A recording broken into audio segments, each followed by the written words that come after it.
السلام عليكم ورحمة الله وبركاته. سحرين سببا دعانا متتا أجرتو جروسي تياديسي جرتتون أكم وليقالاتتو بكسا قالتي قودمتي سنكيسا تتوقفا سحر الخمول جرمتي أفان عرباتين أفان رموتين فالفلك البيج أبو جرما أكمتي دلغا مجنان نمني وهي نما تقيوميد وبربادي نما فالفل دلغو برديما نمو يرى فالفل دلغو بربادي جرو إسا غوتو قلبي أبا أكا جراتو نافقود إجدان نمني فالفل دلغو سنس أچبودا جني سمونا مساني كيسا أكا تيتو إتي إرغا ملتون سحري قلبي أبو يوسرت دلغان وفرت بيتون ملتو تربة سنكيسا تتقفى حب الوحدة وبما إسا فيلتشيسا لمفا jiruu isaa keessatti isa cinqaa waan xaaru keessatti illee faallaa isaa deebi'a.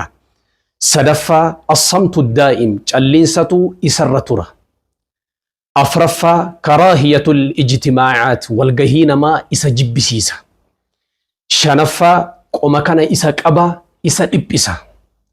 Jahaffaa assudaacu daa'im bowwoo mataa itti gadhiisa. Torbaffaa calji'ee taa'a haala qalbii cabaa ta'een. Mallattoo kanatu isarratti mul'ata. Furmaanni isaa suuraa 13 dhageeffachuu qaba yoo danda'e qara'uu qaba. Suuraan sunniin tanfaa Faatihaa, Baqaraa, Aala Cimraan, Yaasiin, Saaffaat, Dukhaan, Dhaariyaat, Hashr, Macaarij, Ghaashiyaa, Zalzalaa, Qaaricaa, Mucawwidhatayn. Guyyatti si'a 3 dhageeffata.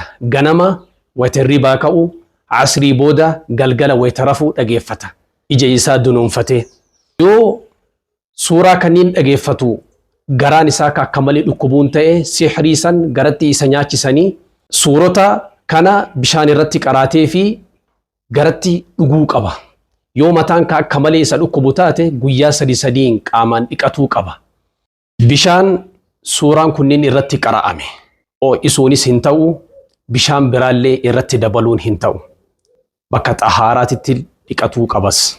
Guyyaa gamiif dhageeffata. Guyyaa 45f irra guddaan isaa hanga bulii 60 dhageeffata. Fedha rabbiitiin dhibbaan dhibbatti isarraa balleessa.